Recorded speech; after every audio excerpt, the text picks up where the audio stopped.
sesión solemne de inauguración de la Semana del Colegiado 2017, que hemos denominado Creatividad, Innovación y Calidad, poder de transformación y descubrimiento de oportunidades. Nos acompaña en el set principal el doctor Enio Rodríguez Céspedes, presidente de nuestro colegio, la máster Wendy Vargas Méndez, vicepresidenta, el máster José Alberto Carpio Solano, fiscal, la licenciada Roselena Baltodano Quintana, directora, y la máster Zoila Víquez Ramírez, directora ejecutiva. También nos acompaña el rabino doctor Fernando Fischel-Slagen, quien tiene a su cargo la charla inaugural. De inmediato invitamos al doctor Enio Rodríguez Céspedes, presidente de nuestro colegio, para las palabras de bienvenida y apertura de la sesión.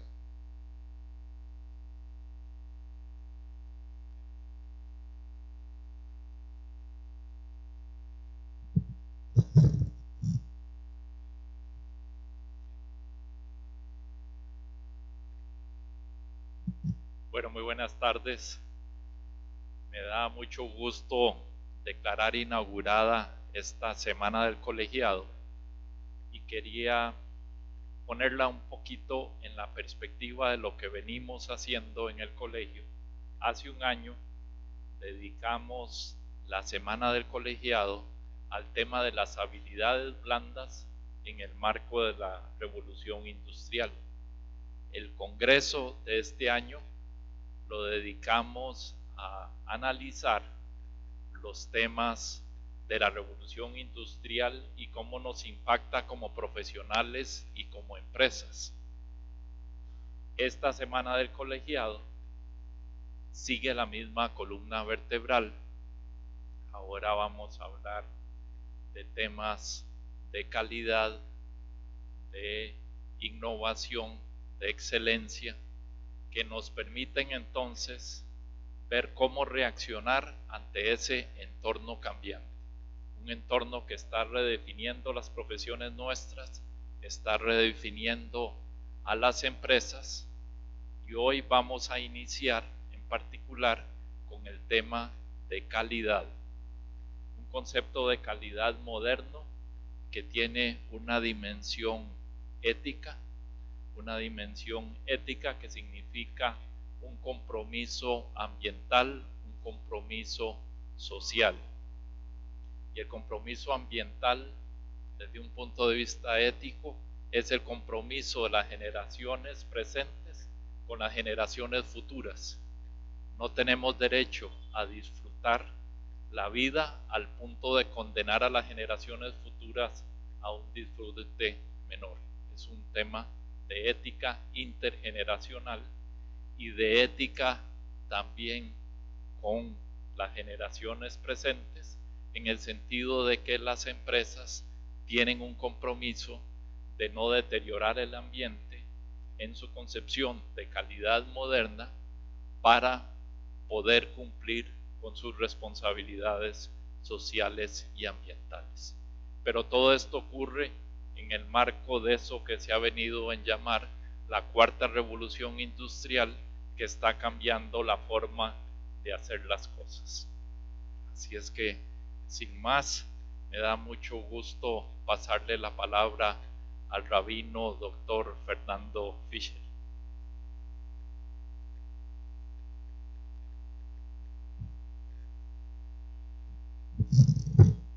A continuación escucharemos la charla inaugural Judaísmo y Ecología, casos de políticas y estrategias en el desarrollo empresarial responsable, a cargo del rabino doctor Fernando Fischel-Slagen. Don Fernando es rabino y doctor en filosofía. Conjugando su formación religiosa y científica, se desempeña en el área directiva comunitaria, así como en la investigación académica, consultoría y asesoría en foros y comisiones interdisciplinarias, más docencia en filosofía judía en diversas universidades y otras instituciones educativas nacionales y extranjeras. Ha desarrollado e innovado en el campo de la filosofía judía aplicada, disciplina basada en el erudito y metodológico análisis del acervo cultural judío, instrumentándolo técnicamente en pos de lidiar con las diversas problemáticas contemporáneas encontradas en diferentes ámbitos tales como ética, bioética, educación, medio ambiente, política, género y multiculturalismo, entre otros, dentro de los cuales se enmarcan las más acuciantes y relevantes disputas vigentes. Al respecto, ha publicado sus prestigiosas investigaciones en libros y artículos, disertando extensamente en diversos idiomas, congresos y simposios, logrando premios, distinciones y becas nacionales e internacionales por sus destacados aportes y contribuciones desde la perspectiva judía a las diversas problemáticas actuales. Por todo ello, es considerado actualmente como una de las más importantes autoridades y referente en los tópicos de su área de competencia, asistiendo desde el judaísmo a la construcción de un ser humano con mayor dignidad, una sociedad con mayor justicia y por ende un mejor mundo para todos. Escuchemos al rabino Dr. Fernando Fischel-Slaghen. Me dicen que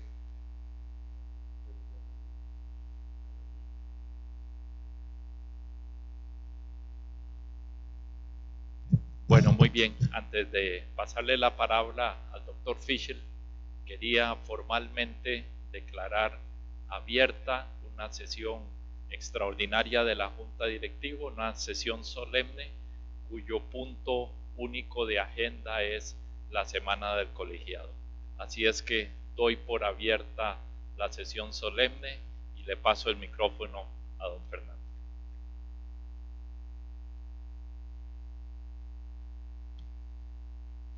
Muy buenas tardes.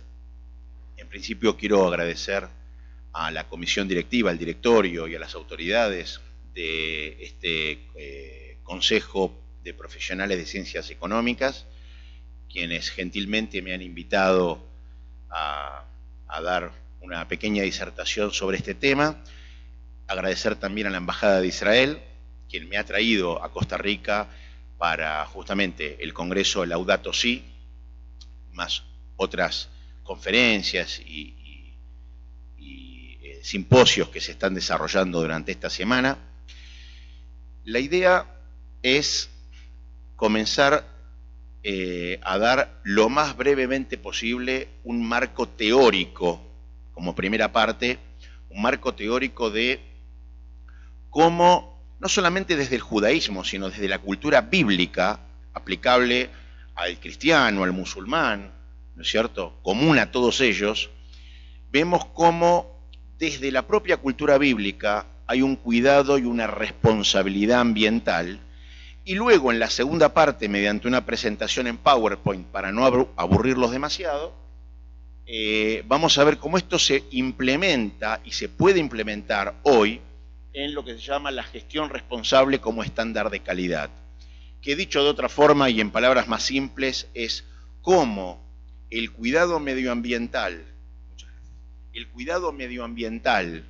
y la responsabilidad empresarial en cuanto a lo social y en cuanto a lo ecológico,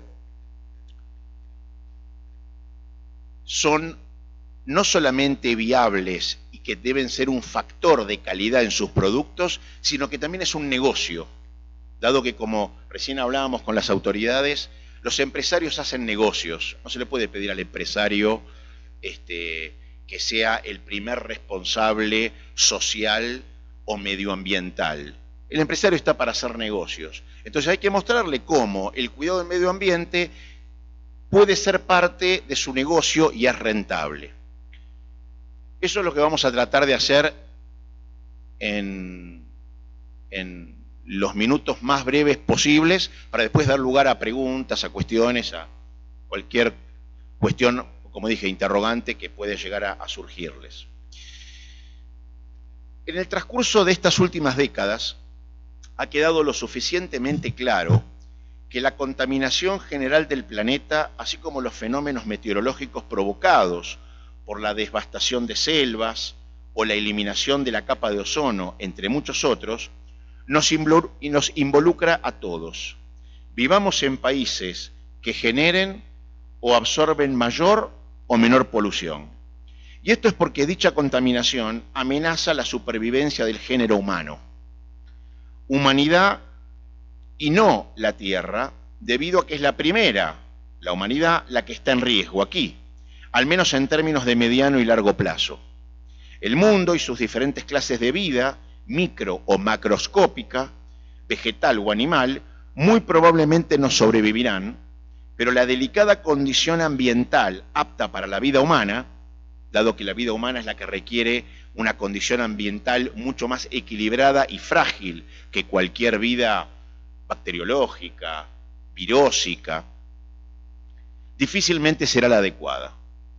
De público conocimiento también son las primeras causas de la contaminación ambiental: la desmesurada ambición humana en sus metas materiales, la exacerbación del hombre en su potestad sobre el medio, su irresponsabilidad con este último y hasta con su prójimo, hasta el punto que la ciencia y la tecnología, pudiendo estar dedicadas mucho más de los que están actualmente a problemas acuciantes de hambre, patologías u otras dolencias, se han transformado en lo que se podría decir en latín scientia et technologia anquila dicentiae, es decir, la ciencia y la tecnología esclava de la licenciosidad.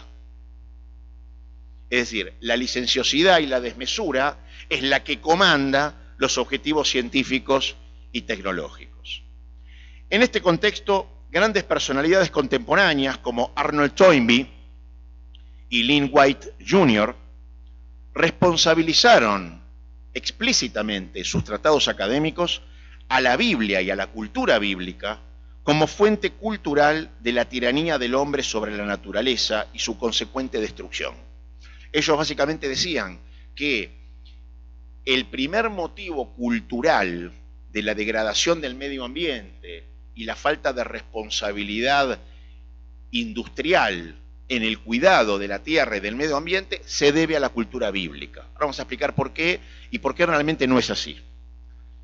Y esto, según ellos, es debido al mandato divino por el cual se comanda al hombre: fructifíquense y multiplíquense, llenen la tierra y sométanla, y dominen sobre los peces del mar y sobre las aves de los cielos y sobre todo animal que se mueve sobre la tierra. Estamos hablando del Génesis, uno de los primeros mandamientos. Según este precepto, el hombre tiene el imperativo de enseñorearse sobre la naturaleza creada por Dios. Luego surge la pregunta: ¿le da al hombre la Biblia el derecho de hacer y deshacer en el universo a su antojo y como dueño absoluto, tal como Arnold Toynbee publicó numerosas veces en sus papers en destacadas universidades y en muy destacados journals? En principio, una respuesta la brinda el mismo lenguaje hebreo en el cual se escribió la Biblia, denotando las premisas y cánones que brindan una identidad específica, dado que allí no existe un término que denote ninguna condición de potestad absoluta del hombre respecto de sus bienes, sino más bien una hacienda o adquisición en usufructo por parte de aquel. Por ejemplo, en hebreo no existe la expresión dueño, no existe esa expresión, como si en inglés ownership, dueño absoluto, sino que en hebreo la palabra es Baal. Baal es tenedor. Por ejemplo, a los animales se les dice Baalei Haim, tenedores de vida. A lo que hoy llamaríamos dueño de un departamento se le llama, por ejemplo, Baal dirá, el que tiene un departamento, tiene el usufructo de ese departamento. Por ejemplo, al arrendatario se le llama Baalei Ahuzá, habiente de bienes o que goza de intereses porcentuales de ese bien. Al habiente de riquezas no se le dice dueño de riquezas, sino habiente de riquezas, que tiene usufructo de esa riqueza. Vale mamón. Vale machabot, al habiente de pensamientos. Y así otras expresiones similares, comprobando que en toda la Biblia no existe la palabra hebrea dueño. Dueño con el significado de que tiene potestad absoluta sobre la cosa que se predica que él es dueño. Es decir, no existe una expresión que denote tenencia o pertenencia absoluta de la cosa, sino que es habiente o que le pertenece el usufructo de esa cosa que él transitoriamente tiene a cargo. Este lenguaje remite claramente a la propia, lo que se llama en alemán Weltanschauung, que es la cosmovisión bíblica, según la cual Dios es el único dueño absoluto de su creación, mientras que el ser humano tiene solo el derecho o facultad de tenencia para usufructo, beneficio o utilidad, siendo este último a su vez de carácter transitorio. De esta forma, ilustrando este concepto bíblico de tenencia transitoria más que de potestad absoluta, encontramos, por ejemplo, la ley bíblica que en hebreo se dice Shmitat Kaspim, de remisión de deudas, por la cual cada 7 años, en el año sabático, el deudor tiene el derecho de solicitar la condonación de su deuda, y cuyo sentido es que el acreedor renuncia al reembolso del préstamo realizado. Esta característica también se ve reflejada en la ley bíblica del jubileo, por la cual, y debido a que la tierra y todo lo incluido en ella es de Dios, Dios como creador y dueño absoluto, cada 49 años los miembros familiares tienen el derecho de redimir la tierra que les fue vendida debido a alguna situación de estrechez económica, denotando la no perpetuidad ni unilateralidad del derecho sobre el bien debido a su compra. Cada 50 años la tierra vuelve a su dueño original. Es decir, ni siquiera cuando en la cultura bíblica yo compro una porción de tierra, yo soy dueño de esa tierra. A los 50 años la tengo que devolver a la anterior. Entre otras muchas características específicas de este 50º año o año de jubileo, en la época bíblica, los esclavos, los sirvientes, bajo el mismo principio, tienen el derecho de liberarse o de ser absueltos. El patente denominador común aquí para todas estas leyes es el estatus de forastero o residente temporario del hombre en la creación de Dios. En otras palabras, el hombre como un tenedor transitorio y no como dueño o amo sobre lo creado, cuestión que también es reflejada en el versículo del Génesis, posterior al que ya citamos, cuando dice: y tomó el Señor Dios al hombre y lo puso en el jardín de Edén para que lo labrase y lo cuidase. No dijo que él va a ser el dueño. Dijo: yo te voy a poner en el jardín de Edén para que lo labres y que lo cuides. Es decir, tuyo es el derecho de usufructo, pero el derecho de usufructo sin ser dueño absoluto implica responsabilidad. Responsabilidad no es otra cosa que tener que dar respuestas por eso. De hecho, la ley de jubileo y el emplazamiento del hombre en el jardín de Edén responden ahora desde el propio contenido textual a la pregunta anteriormente formulada, significando que la síntesis entre los dos imperativos de conquistar la tierra y dominar a sus seres vivientes con el concepto del hombre como tenedor transitorio y no como dueño, no es otro que el poder del hombre de ejercer un control sobre la naturaleza, sobre la creación, actuando sobre ella, pero con un grave e indelegable sentido de responsabilidad fiduciaria. Al hombre se le ha entregado la tierra y todo su contenido para su usufructo, pero también para que rinda cuentas de ello. Y en este sentido, los relatos homiléticos expresan que cuando Dios le mostró al primer ser humano cuán hermosa era la creación, le advirtió diciéndole: pon atención en no arruinar ni destruir mi mundo, que si lo arruinaras, no habrá quien lo repare después de ti. En otras palabras, no es como propusieron Arnold Toynbee y Lynn White Jr., con todo respeto hacia su investidura académica, sino por el contrario. En la Biblia se ve reflejado el derecho al uso y manipulación del medio ambiente por parte del hombre, no en tanto su dueño, con potestad absoluta, sino en calidad de receptor de un comodato con su consecuente e indelegable responsabilidad. Observamos así que las palabras más puntualmente críticas en el primero de los dos mencionados versículos del Génesis, cuando dice conquistar y dominar la tierra, no son interpretadas bajo el canon bíblico como una perspectiva ilimitada y abusivamente despótica del ser humano para con la naturaleza, sino más bien de imperativo de conquistar la tierra como relacionado con abrir espacios para residencia, labradíos u otros usufructos para el hombre, cercándolos y controlando que los animales salvajes no los devasten, y a los animales domésticos para hacer las labores en favor del hombre. Similarmente y con anterioridad,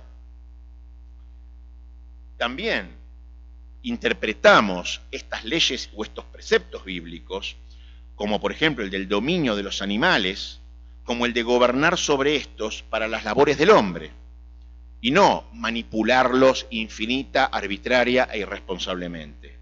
Luego, en congruencia con estas interpretaciones de conquistar la tierra y dominar a los seres vivientes, el imperativo de labrar y cuidar el jardín de Edén como residencia del hombre original, del primer hombre, es obtener usufructo de su interior, dado que la tierra necesita ser trabajada y tal como indica prácticamente toda la homilética bíblica, cuidar la tierra es una actividad desde lo externo, evitando que absorba impurezas contaminándose. Ahora bien, dentro de las pautas más relevantes que la Biblia plantea al hombre en su conducta respecto del medio que lo rodea, se encuentra el precepto de mayor ponderación institucional, que es el día sabático, lo que se llama el Shabbat, el día de descanso, que es proclamado como el séptimo mandamiento de los 10 que Dios le da al hombre. Más allá del descanso obligado del día sabático para todo el que mora en la misma residencia, también se impone el hacer descansar bíblicamente a los animales que uso para labrar la tierra, no solamente al hombre o al que reside en mi hogar, sino también a los animales. Los animales no pueden realizar sus trabajos tampoco el día sabático, de la misma forma que la persona tampoco puede trabajar. Una de las frases que resumen más acabadamente el significado del año sabático, como también el año de jubileo que habíamos mencionado, en cuanto a la consideración y respeto del hombre por la creación, demostrando no solo la igualdad interpares, sino también el proteccionismo que profesa la Biblia hacia el medio ambiente, en contraposición a cualquier absolutismo del hombre sobre aquel, es cuando dice que los diversos mandamientos que hemos enumerado en la Biblia tienen por finalidad prescribir la conmiseración y la liberalidad hacia los hombres en general, por cuanto en Éxodo 23:11 dice: para que los indigentes de tu pueblo coman de ellos y que las bestias de los campos coman lo que habrán dejado. Esto se refiere a la obligación de que cada 6 años se deje un año la tierra en barbecho, es decir, sin cosecharla. Y no solamente sin cosecharla, sino que el habiente de usufructo de esa porción de la tierra no puede tomar lo que espontáneamente surja como fruto de la tierra, sino que se la tiene que dar al pobre y a los animales también. Él no puede tomar usufructo de ello. Es decir, con lo cual acá no solamente vemos que hay un proteccionismo bíblico hacia el animal, sino también al indigente.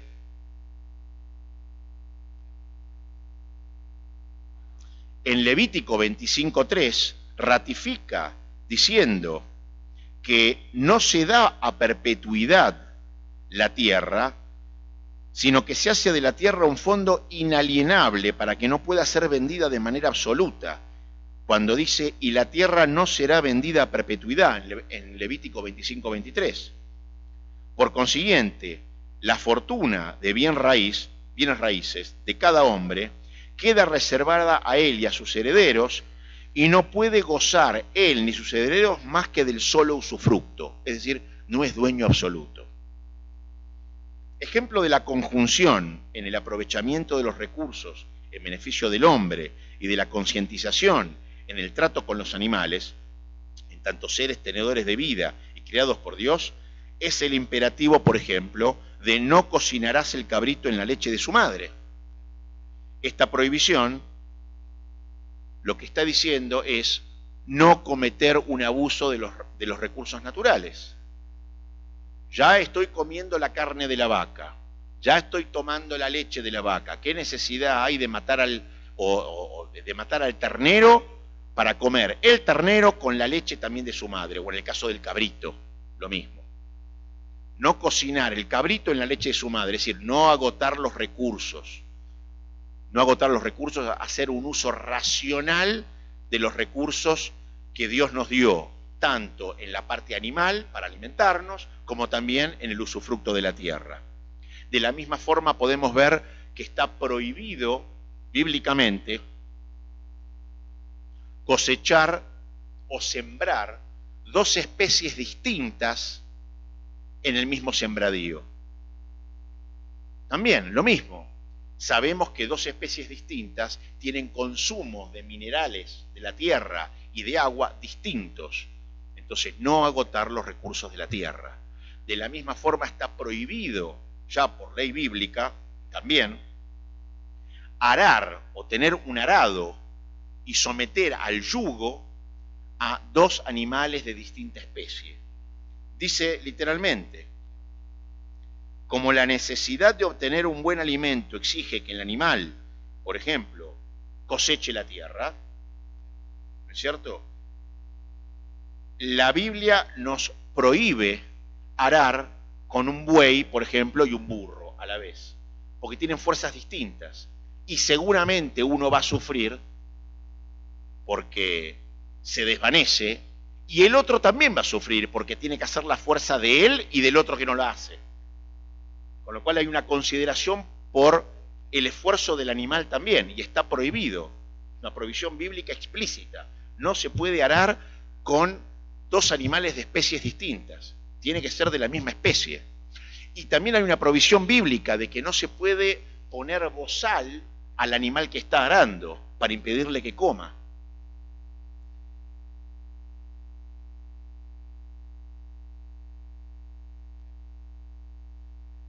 Está la prohibición también bíblica de comer de un animal mientras que éste esté vivo, para no hacerle sufrir al animal. Hay que matar al animal para después comerlo.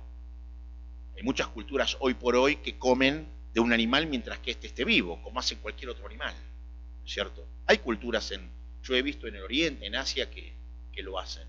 Bueno, la Biblia lo prohíbe, porque respeta y considera la vida animal como un ambiente de vida, y que sufre también. Es decir, si bien Dios nos dio los animales para que nos alimentamos, no podemos manipular arbitrariamente al animal como una entidad que no sufre. Sufre igual que nosotros. Por eso hay una ley bíblica que, por ejemplo, para tomar huevos de un animal, para alimentarnos, primero tenemos que espantar al ave. Una vez que el ave ya no está en el nido, podemos agarrar los huevos del ave, pero no mientras que el ave está en el nido. ¿Por qué? ¿Por qué? Para que el animal no vea que estamos tomando los huevos que son sus crías, básicamente. Y eso son leyes explícitas bíblicas, no es que es una consideración o una interpretación posterior. En hebreo se llama shilua haken, ¿no? Enviar al ave del nido, sacarle el ave del nido.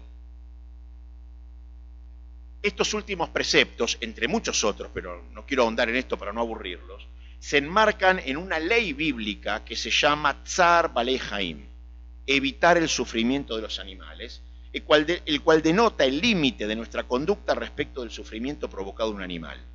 Esta ley se aplica igualmente a la obligación por parte del hombre de socorro a un animal, aún perteneciendo éste a quien nos hostiga o detesta. Hay una ley bíblica explícita que dice que yo tengo la obligación de ayudar a que el burro o el asno o el animal de carga se levante cuando se cayó, aun cuando sea el animal de mi enemigo. No importa. Mi enemistad con el otro se soluciona en otro ámbito, pero primero está la vida y el sufrimiento del animal, que no tiene por qué padecer mi enemistad con el otro.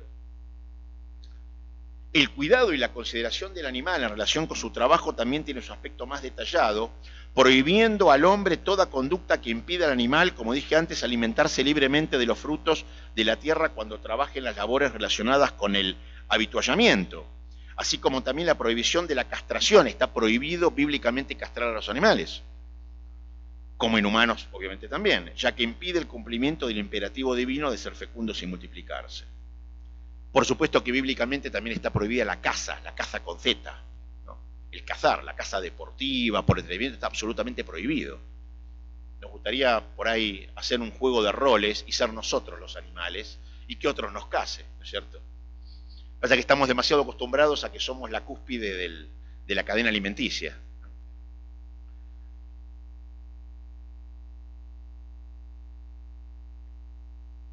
Con lo hasta ahora analizado, si bien hay mucho más para hablar, pero con esto ya podemos ver y observar claramente la restricción en el derecho a la transformación del medio ambiente, así como el deber de socorrer a los animales y evitar su sufrimiento, tanto como sea posible a la hora de tomar provecho de ellos, así como también el deber de no permanecer indiferentes, auxiliando a nuestro semejante y a un animal ante una situación de peligro. Encontramos también un imperativo bíblico, el cual es el más frecuente mencionado en las publicaciones respecto del medio ambiente, que se llama lo tashhit, no destruir, derivado del versículo en el cual se prohíbe destruir árboles alimenticios para sitiar una ciudad o construir baluartes. Hay una prohibición bíblica que aun cuando yo esté en guerra con otro pueblo o entre ciudades, se me está prohibido destruir árboles alimenticios para construir vallas, defensas. Está prohibido, aún en guerra, porque estoy destruyendo un árbol alimenticio. Haga vallas, defensas con otra cosa, no con árboles.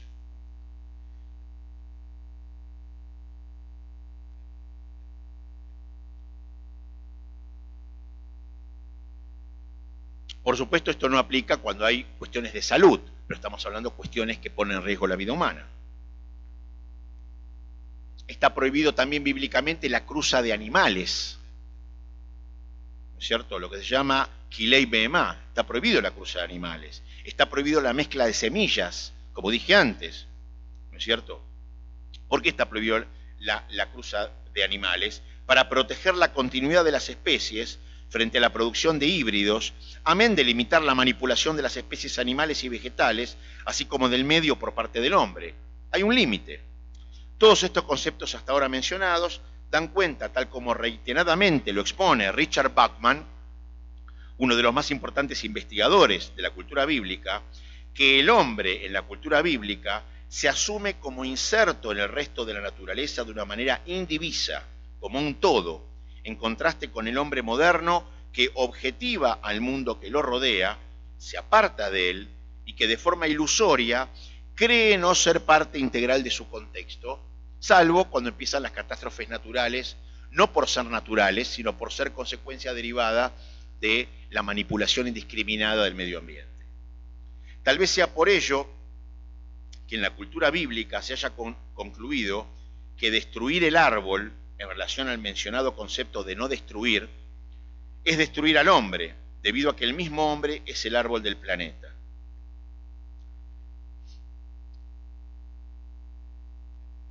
En definitiva, en la cultura bíblica, por supuesto también está prohibido, como derivación de todo esto, contaminar lagos, napas, ríos, todo lo que hoy, de hecho, está básicamente contaminado, la erosión de selvas tropicales, recalentamiento del planeta, ¿no es cierto? Digamos, esto por un lado, pero por otro lado, también la cultura bíblica advierte la diferencia entre el cuidado medioambiental y el ecologicismo como religión, ¿cierto? Entrando en lo que es la idolatría, rindiéndole culto a la naturaleza. Hoy hay de los dos, hay una producción destructiva por un lado, pero por otro lado hay movimientos que, como una especie de contrarrestro de la producción destructiva, hacen de la naturaleza un nuevo Dios. Como ya decían los antiguos, Deus sigue natura, Dios en tanto naturaleza. Las dos están mal, una por destruir el planeta y la otra por una clara idolatría, que no hace falta ninguna de las dos. La cultura bíblica nos marca el camino intermedio, que es el usufructo sin la manipulación arbitraria, pero por cuanto Dios lo dijo. Con lo cual, no hacer de la naturaleza un Dios para cuidar el medio ambiente, y tampoco no hacer del producto industrial un Dios destruyendo el medio ambiente. Por eso la cultura bíblica no solamente nos advierte de la producción destructiva, sino que también nos advierte de la fase oculta, hoy más que nunca, que conduce a una revalorización exacerbada del lugar de la naturaleza en la creación, transformando la ecología en un ecologismo como religión pagana. Es decir, la cultura bíblica no solo demanda una concientización por el cuidado del medio ambiente, generando políticas y conductas específicas y concretas que evitan la destrucción de aquel, sino también advierte los actuales problemas existenciales en la humanidad que provocan rebrotes neopaganos, evitando la destrucción espiritual del ser humano y retrotrayendo a la sociedad a un escenario de esclavitud que el hombre monoteísta ya ha superado hace muchos años. Esto en cuanto a un breve background, digamos, teórico de qué es lo que la cultura bíblica nos dice respecto de el usufructo del medio ambiente para nuestro propio beneficio y la responsabilidad, bajo el concepto de el hombre no es dueño, el hombre es tenedor en usufructo, tenedor fiduciario de la Tierra, del planeta y de todo lo que los compone. Ahora vamos a ver cómo esto, desde la parte teórica, lo podemos ver en la parte práctica.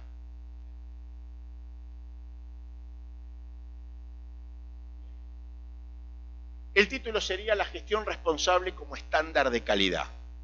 Gestión responsable es gestión de negocios y gestión productiva, industrial, responsable. Responsable quiere decir que tengo que dar respuestas frente a los recursos que yo uso del medio ambiente.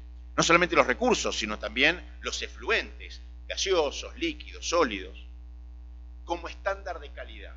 Es decir, un nuevo factor que impacta en la calidad del producto que vendo, que produzco, que transformo o que elaboro.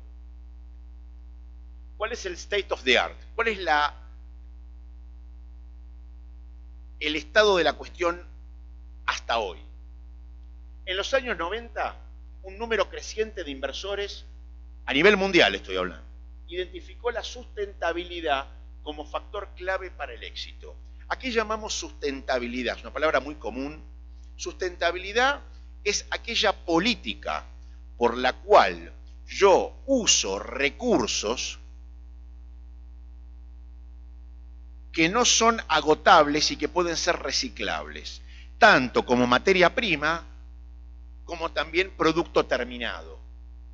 Por ejemplo, las botellas de vidrio es un material que tarda siglos en reciclarse. Lo mismo el nylon, y aparte lo mal que provocan los animales. El papel o el cartón es mucho más reciclable, ¿no es cierto?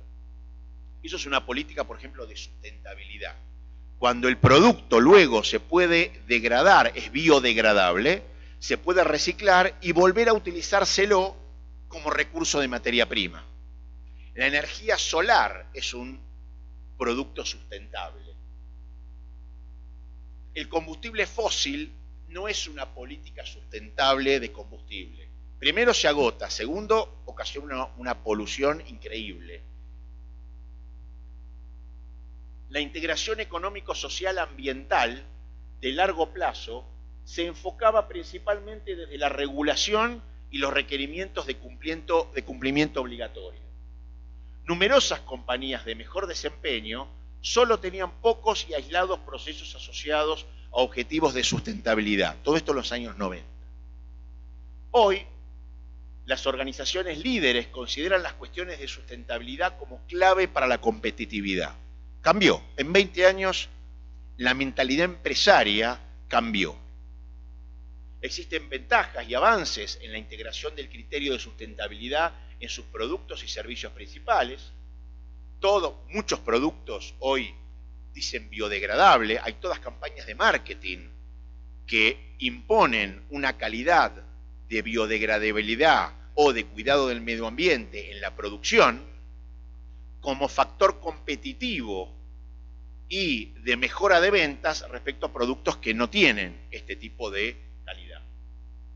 Se enfatiza desde la dirección que las buenas prácticas contribuyen a mitigar los riesgos y se perciben oportunidades a largo plazo en las tendencias económico, social y ambiental. Hoy, o sea, en 20 años, se pudo cambiar esta mentalidad empresaria, lo que no quiere decir que se cambió los métodos de producción, que son cosas distintas. Cuando el método de producción no cambia, es porque si bien la mentalidad empresarial ha cambiado y pretende tener productos de mejor calidad, biodegradables o que no afecten la capa de ozono, desodorantes, ¿no es cierto?, que no afecten la capa de ozono, o regular la emisión de gases de los automóviles, ¿no?, que funcionan a combustión, todavía no es del todo negocio tener una política de sustentabilidad en cuanto a la producción.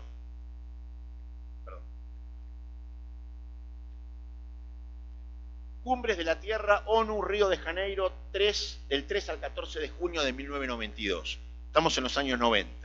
Para empezar a ver el contraste, ¿cierto? ¿Qué se dijo en la Agenda 21, el capítulo 4.3? La causa más importante del deterioro continuo del medio ambiente global son los patrones insostenibles de consumo, porque se agotan, especialmente en los países industrializados, lo cual es un tema de gran preocupación, ya que agrava la situación de la inequidad y la pobreza. El principio número 8 de esa misma cumbre decía: los estados deberán reducir y eliminar los patrones insostenibles de producción y consumo y proveer políticas demográficas apropiadas. Ya se había establecido en el año 92 como política, pero política de Estado.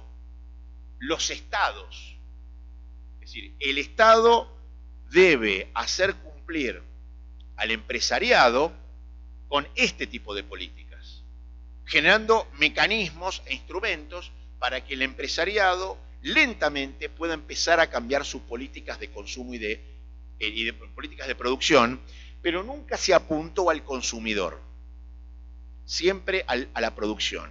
Y el consumidor es la segunda parte del proceso. El tango se baila de a dos, uno solo no baila tango. Y es tan responsable el productor como el consumidor, que también tiene una responsabilidad en qué es lo que compra y qué es lo que no compra.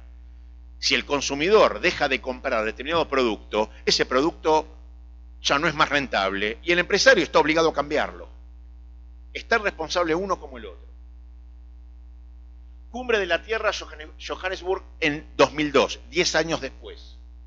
Capítulo 3, modificación de las modalidades insostenibles de producción y consumo. Es indispensable introducir cambios fundamentales en la forma de consumir y producir de las sociedades. Ahí se metió el consumidor. 10 años después se dieron cuenta que el consumidor es parte fundamental y significativa en la cadena de producción y de ventas, porque lo que no se consume no se vende, y lo que no se vende se deja de producir porque ya no es más rentable. Todos los países deben trabajar para modificar los patrones de producción y consumo. Es preciso integrar la problemática de producción y consumo siempre asociado. Y hasta el día de hoy, esa fórmula la van a ver siempre, producción y consumo, cosa que es saludable y bueno, bienvenido sea. Es preciso integrar la problemática de producción y consumo en políticas, programas y estrategias de desarrollo sustentable. Acá ya empieza a ver que no solamente tiene que haber políticas de Estado, sino que tiene que haber programas de secretarías de producción, o como se le llame en cada estado, Secretaría de Hacienda, Ministerio de Economía, Ministerio de Producción, con estrategias de desarrollo sustentable. Se tiene que regular la producción del país. Evolución entonces de los años 90 a los 2000. Prevención, atacar el origen. ¿Cuál es el origen? El origen es el negocio. Lo que ya no rinde se deja de producir. Entonces vamos a atacar al origen.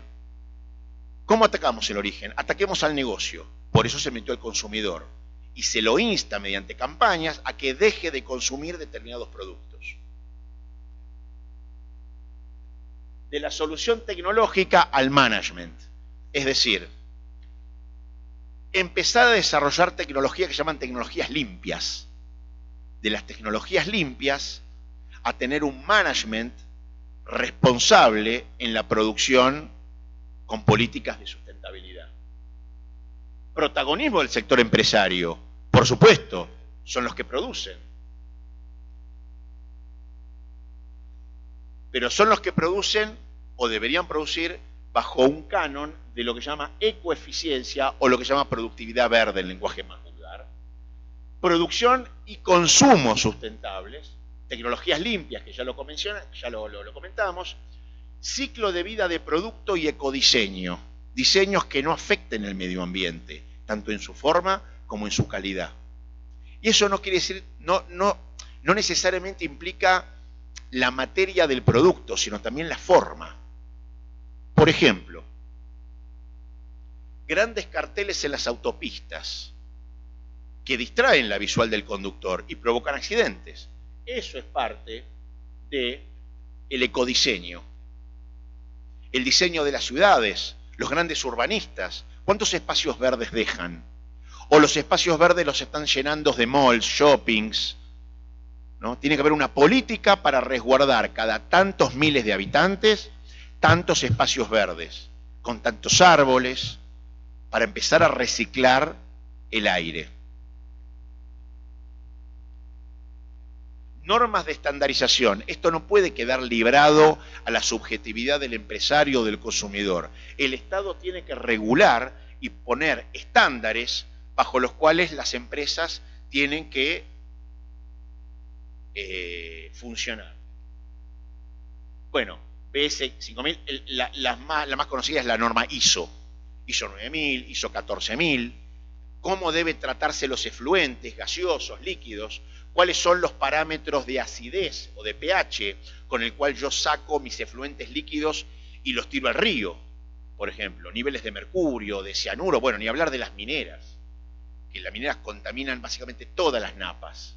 En Argentina sabemos mucho de eso y no se hace nada. Integración y sustentabilidad. ¿Cómo se integra el concepto de sustentabilidad al negocio empresarial? Mejora continua, sistemas de gestión integrados, incorporación del sector económico financiero, es decir, esto tiene que ser rentable. Si no es rentable y no es un negocio, el empresario, que su función principal es hacer negocios, no lo compra. No lo compra. Y está bien que no lo compre, porque el empresario no es un ecologista, es un empresario, es un hombre de negocios. Muy bien. Perdón. Bueno. Bien. ¿Cuáles son entonces los desafíos en el año 2000, en la década del 2000? Nuestros patrones de producción y consumo tienen una estrecha relación con el uso de los recursos naturales y los niveles de contaminación. Hay que dejar de usar y de producir y de consumir recursos naturales no renovables o hacerlos renovables, como por ejemplo el reciclado de papel. Por supuesto que es más lindo un papel blanco que un papel gris. El tema es cuánto dura eso. Por supuesto que es mejor comprarse una Lamborghini 8.0, que hay que tener un dispenser de gasolina para que funcione, pero sabemos cuál es el costo de eso. Sabemos que hoy existen automóviles eléctricos, transporte eléctrico. Lo que pasa es que las compañías, el interés de las petroleras es demorarlo cuanto más puedan para seguir negociando con el petróleo. Eso ya es una cuestión de políticas de Estado. El consumo mundial está creciendo a una tasa acelerada que rebasa la capacidad de regeneración de la Tierra. No alcanza. La Tierra no puede regenerarse con el nivel de consumo que hay, por sobre todo de la soja, que la soja es uno de los vegetales que más consumen minerales y aguas de la Tierra. En Argentina tenemos grandes plantaciones de soja, por ser mucho más rentable que el trigo, maíz, que los cereales, pero que destruyen básicamente la tierra, hacen que la tierra sea básicamente un campo desolado. La culpa no es de la soja no tiene intención. La culpa es que el productor, ¿no es cierto?, ve en la rentabilidad de la soja un negocio mucho mayor que el trigo. Porque la soja es acá, bueno, aceite, muchísimas, tienen commodities mucho mejores, ¿no es cierto? Pero ahí es donde tiene que intervenir el Estado. Durante los últimos 10 o 20 años se han logrado mejoras muy significativas en la eficiencia del sistema de producción. Producción limpia, ecoeficiencia. Ojo, hay mucho avance en esto. No es que estamos igual que hace 20 años. Sin embargo, la situación total no ha mejorado significativamente. Es decir, ¿qué es la significación total?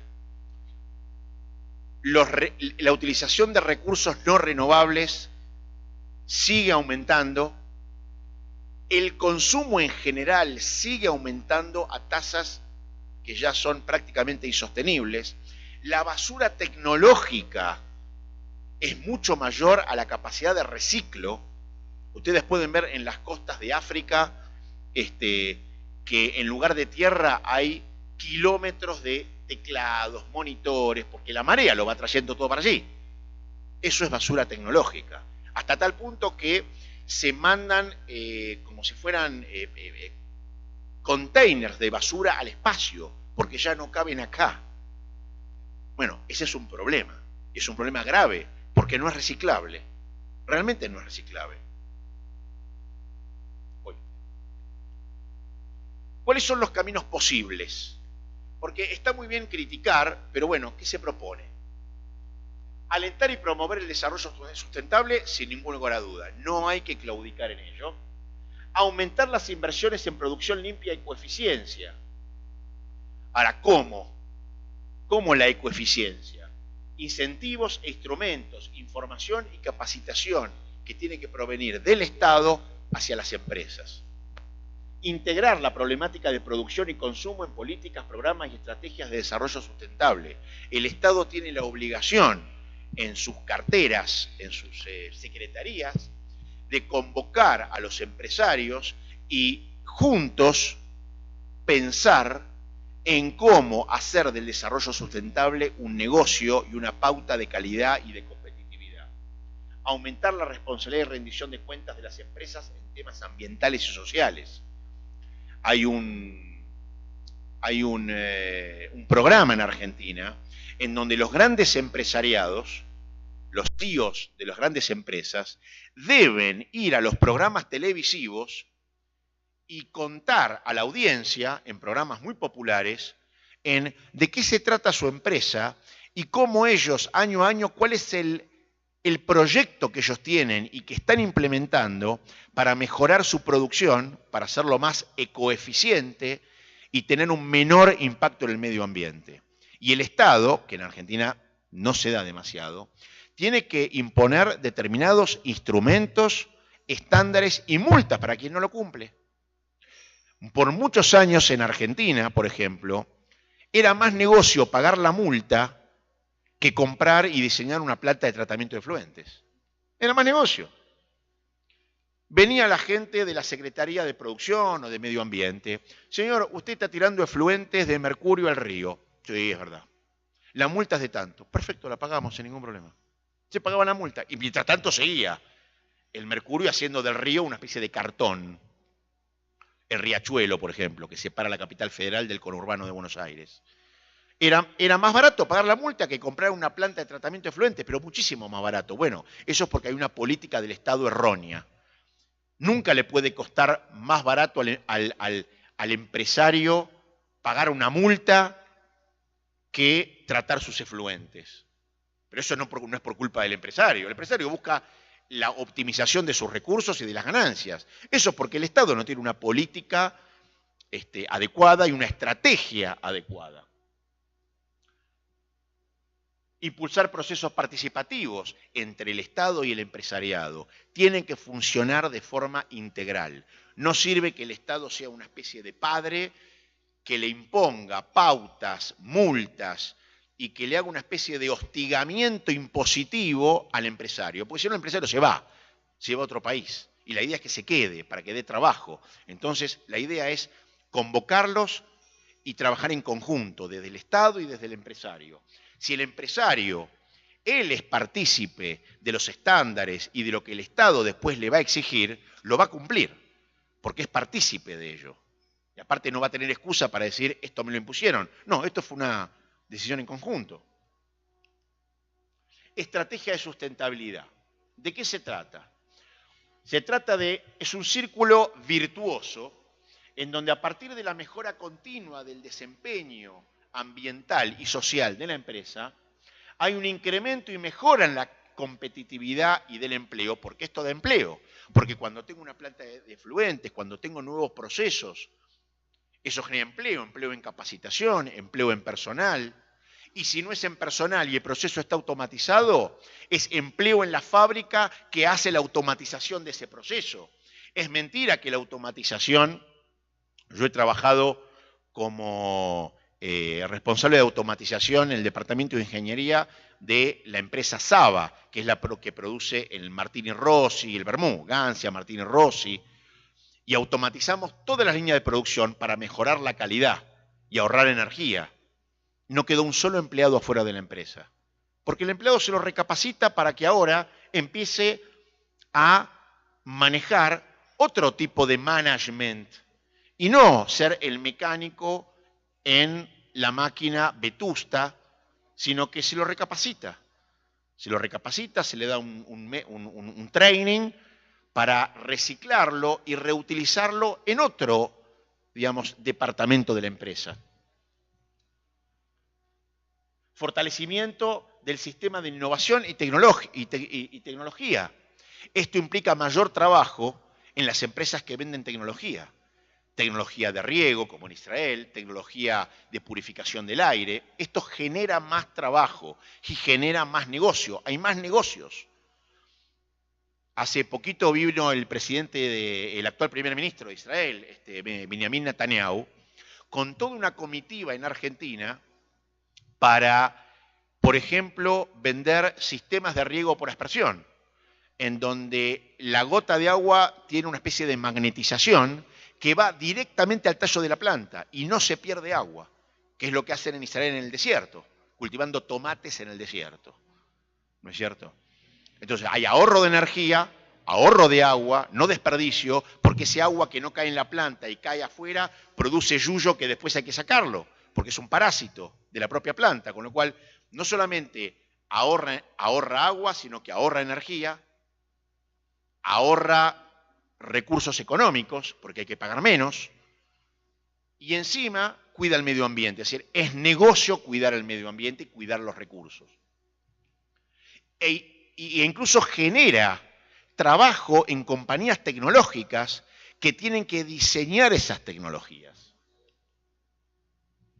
Pero esto tiene que estar acompañado de regulaciones directas con estándares de calidad, emisión o descarga de polución ambiental. Y ahí es donde se mete el Estado, para regular y conformar estándares.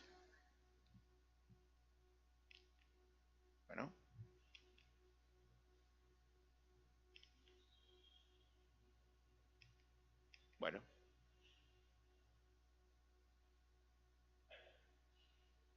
Y la otra parte es los complementos de la regulación directa con instrumentos normativos de mercado y de desempeño ambiental.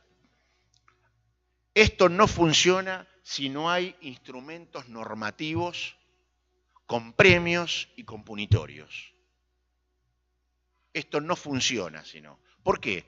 Porque el empresario busca ganar plata y está bien, es empresario. no es cura, no es rabino, no es ecologista, es empresario.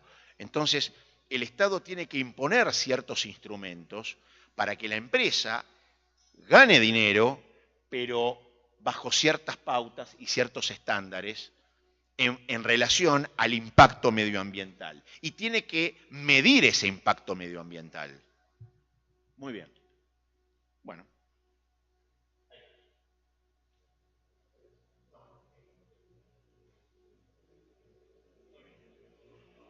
Entonces, ¿cómo específicamente podríamos comenzar a implementar esto? Con un control directo, regulación y sanciones. Ese es el control directo.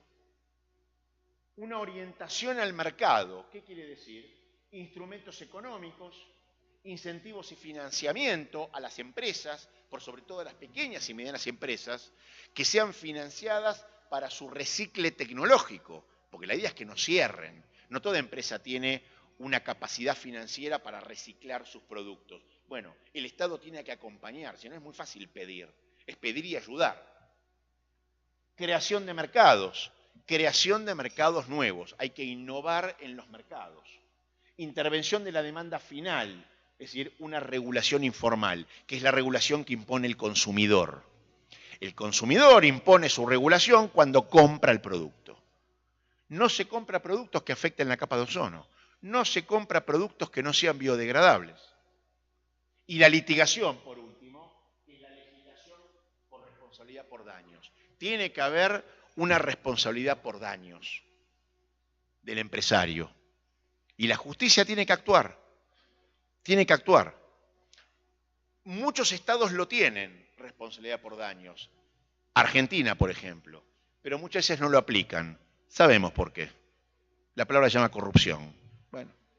Pero lo interesante es que la corrupción, la plata que se va en la corrupción, es plata que después falta en los hospitales, es plata que después falta en las escuelas, es plata que después falta en los caminos, es plata que después falta en la seguridad. Y el primer afectado de la corrupción es el pueblo, porque es el que depende, es el que primero depende de la educación, de la seguridad, de los sistemas sanitarios. Y eso la corrupción mata. La corrupción mata. En Argentina sabemos cuando se incendió una discoteca, ¿no? Porque estaba habilitada cuando no tenía que haber estado habilitado y murieron decenas y decenas de chicos que habían ido a bailar.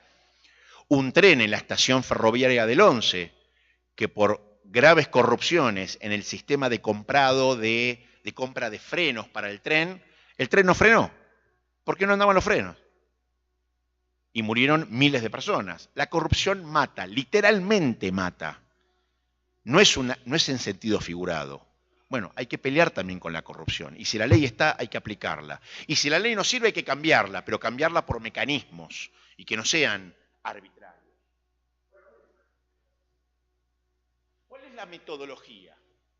Tener un modo sistemático, documentado, basado en comprobaciones y con procedimientos definidos. Esto tiene que ser claro. Tiene que haber una normativa.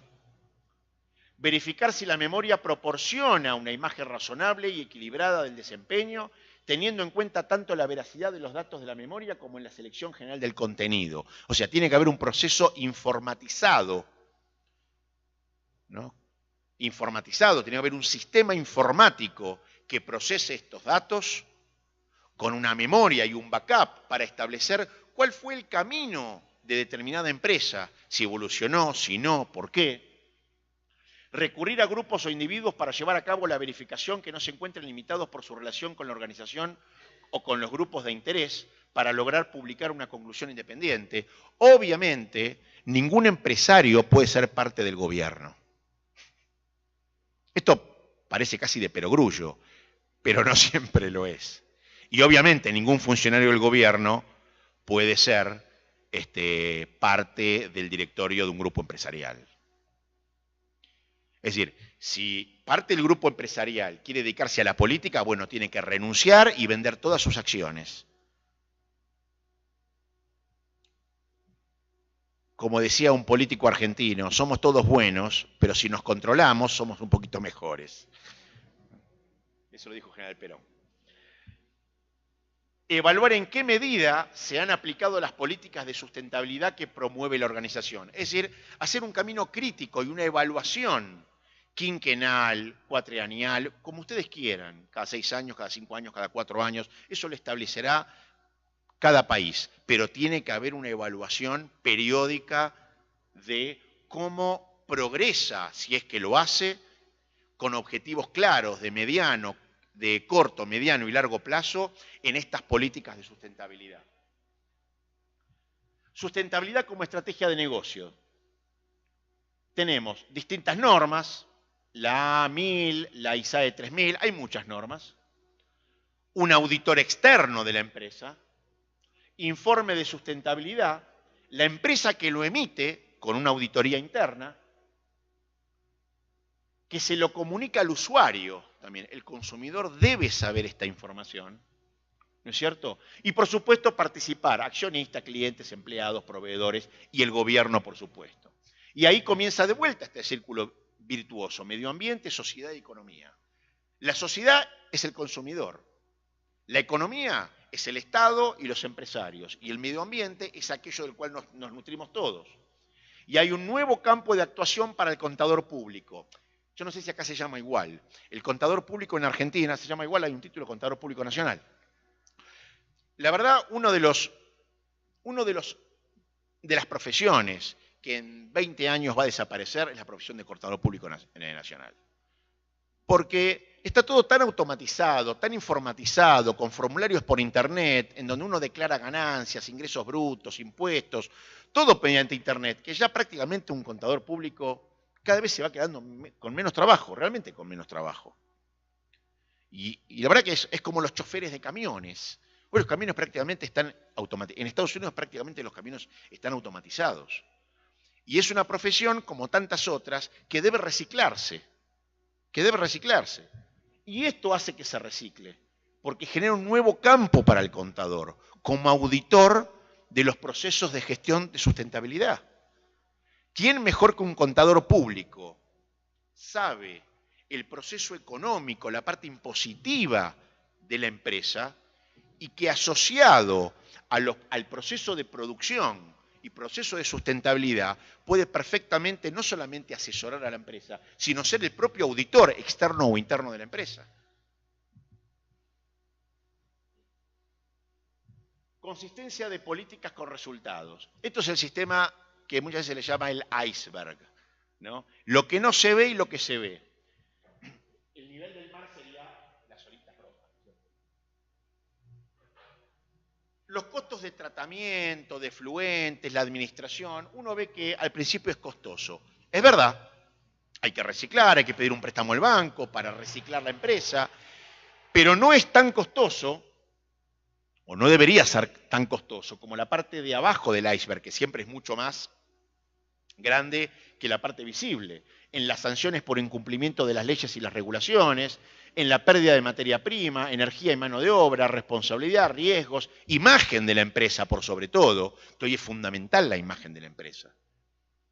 Pero esto tiene que ver cómo se implementa estos costos ocultos. Se tiene que hacer que esos costos ocultos sean tales con políticas de Estado y políticas económicas y empresariales del Estado. Bueno,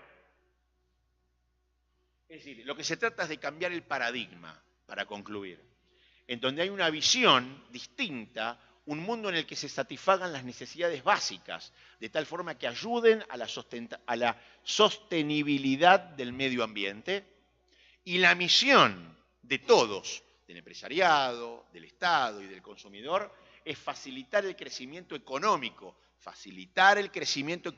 Si no esto no camina, no anda, porque el empresario busca crecimiento económico, el país busca crecimiento económico mediante el desarrollo de energía, infraestructuras y proporcionar soluciones para la protección de las personas y la conservación del planeta. Es decir, hay que generar políticas de crecimiento económico para implementar todo esto. Si no, no funciona. Si no, no funciona, pues se le está pidiendo al empresario que no haga negocios, se le está pidiendo al consumidor que no compre nada, o sea, se le está pidiendo demasiado a la gente que no tiene otros problemas y está para otra cosa. Entonces, del Estado tiene que haber un facilitamiento en este crecimiento económico. ¿Cómo? Mediante la participación de todos, mediante la participación de lo que puede ser una Defensoría del Pueblo o Defensoría del Consumidor, que tiene que tener muy clara la política de sustentabilidad, mediante la participación del empresariado, que tiene que tener muy claro que de ahora en más el negocio pasa por las políticas de sustentabilidad, la imagen de la empresa y un producto biodegradable, y también, por supuesto, del Estado, que tiene que tener en claro que tiene que encontrar medios e instrumentos de crecimiento económico, pero bajo este tipo de cuidados medioambientales, de su producción y del impacto en todo lo que se articula con el medio ambiente gaseoso, líquido, material. Bueno, muy bien. Aprovechar los recursos, incluida la tecnología e innovación para promover y proteger el bienestar y la seguridad de las personas, proporcionar empleo, educación y formación, reducir al mínimo el uso de energías, materias, agua y tierra. Hay mucho derroche de energía. ¿Cuántas veces dejamos el aire acondicionado prendido, las luces prendidas en donde no lo necesitamos, el coche en marcha cuando realmente no lo necesitamos? Eso es una cuestión de concientización. Potenciar al máximo el reciclaje, reducir al mínimo las emisiones, optimizar el uso de recursos renovables. Participación ciudadana, esto un poquito es lo que habíamos dicho, política medioambiental, la cooperación con los círculos políticos e instituciones públicas, se sustenta en una conducta de base orientada a la acción y llena de confianza incluso la provisión de emergencia a los distintos centros de producción. Es decir, en estas tres partes, en la sociedad, el Estado y el empresariado, tiene que haber un pacto de confianza. Bueno, y acá tiene que ver con conducta empresaria, alianzas con la comunidad. Esto es un poquito cultura de responsabilidad, un poquito de más de lo que ya hemos visto, pero un poquito ya más sistematizado. Por último, queda agradecerles mucho a todos, espero no haberlos aburrido. Muchas gracias.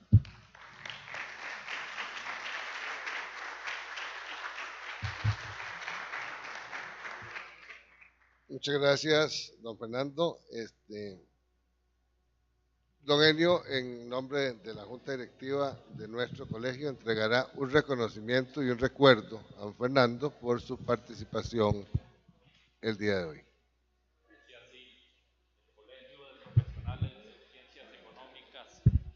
De Costa Rica confieren el presente certificado de agradecimiento al doctor Fernando Fischel Slagen por su colaboración como expositor en la charla inaugural Judaísmo y Ecología, casos de políticas y estrategias en el desarrollo empresarial responsable.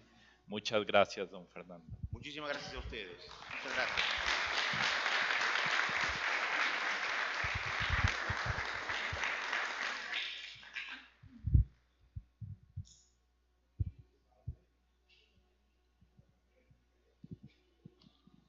Quisiéramos aprovechar la oportunidad también para agradecer a nuestros patrocinadores Copenhague RL, Thrifty Carol Tal y al grupo de artistas visuales. De esta manera queda oficialmente inaugurada la Semana del Colegiado 2017 y los invitamos a